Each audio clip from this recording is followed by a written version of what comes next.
Hello बच्चों, let's read the question first. The question states, what are monoclonal antibodies? Question में पूछ रहा है कि मोनोक्लोनल एंटीबॉडीज क्या है। इस क्वेश्चन को आंसर करने के लिए हम की कॉन्सेप्ट देखेंगे।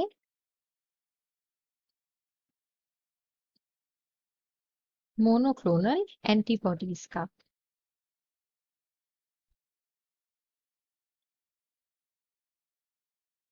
मोनोक्लोनल एंटीबॉडीज जो हैं, these are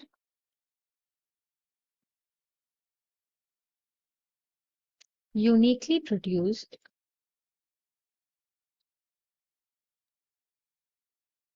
antibodies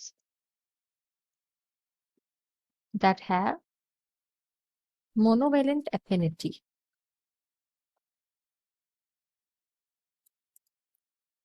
which means that they can bind to only one epitope. And now what is epitope?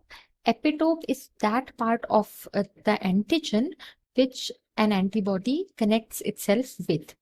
Now, तो ये मोनोक्लोनल एंटीबॉडीज बनती कैसे हैं? ये जो एंटीबॉडीज होती हैं, ये ट्रेडिशनली जब बनी थी तो क्या किया गया, माइस ली गई एंड इट वाज इम्यूनाइज्ड उस एंटीजन के साथ इम्यूनाइज की गई जिस एंटीजन के अगेंस्ट हमें एंटीबॉडीज चाहिए थी।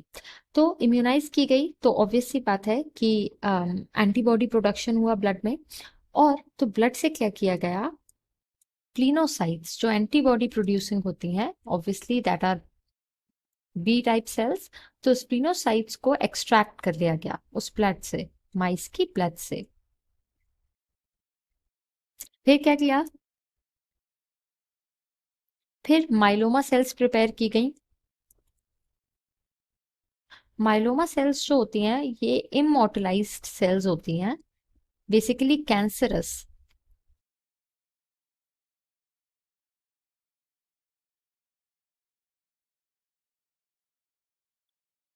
तो ये इस तरह की सेल्स हैं जो कि कंटिन्यूअसली डिवाइड करेंगी और रुकेंगी नहीं डिवाइड करना। तो हमारे पास एक बहुत सारा ऐसा कल्चर हो जाएगा, सेल लाइन बन जाएगी बेसिकली माइलोमा सेल्स की।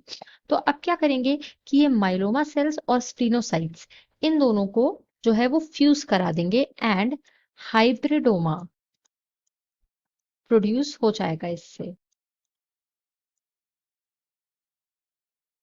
तो ये जो हाइब्रिडोमास हैं ये बेसिकली क्या है, माइलोमा सेल्स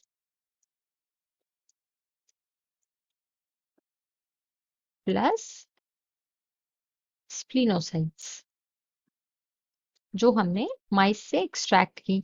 इन दोनों को फ्यूज कराने के लिए पीजी का यूज करते हैं, which is polythene glycol.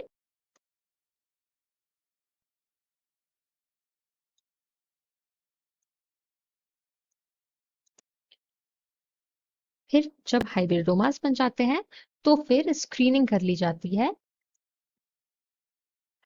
And clones are picked out. तो इस टेक्नोलॉजी से हमें क्या मिला, हमें एक ऐसी लिम्फोसाइट मिल गई, ऐसी इम्यून सेल मिल गई जो कि कंटिन्यूअसली डिवाइड हो रही है। यानी कि हमारे पास एक सोर्स बन गया जो कि एग्जॉस्ट होगा ही नहीं एक पर्टिकुलर एंटीजन के अगेंस्ट। तो ये है मोनोक्लोनल एंटीबॉडी जो कि हाइब्रिडोमा टेक्नोलॉजी से प्रोड्यूस हुई है। यहाँ पर जब ये हाइब्रिडोमा प्रोड्यूस हो जाता है और ऐसे सेल्स हमें मिल जाते हैं जो एंटीबॉडीज रिलीज करने लगते हैं, तो उन्हें हम मोनोक्लोनल एंटीबॉडीज कहते हैं। मोनोक्लोनल इसलिए क्योंकि एक तो ये मोनोवेलेंट है और दूसरा एक ही बी सेल से ये सब बनी हुई है। So for this question we have understood what monoclonal antibodies are. Hope you understood it well. All the best.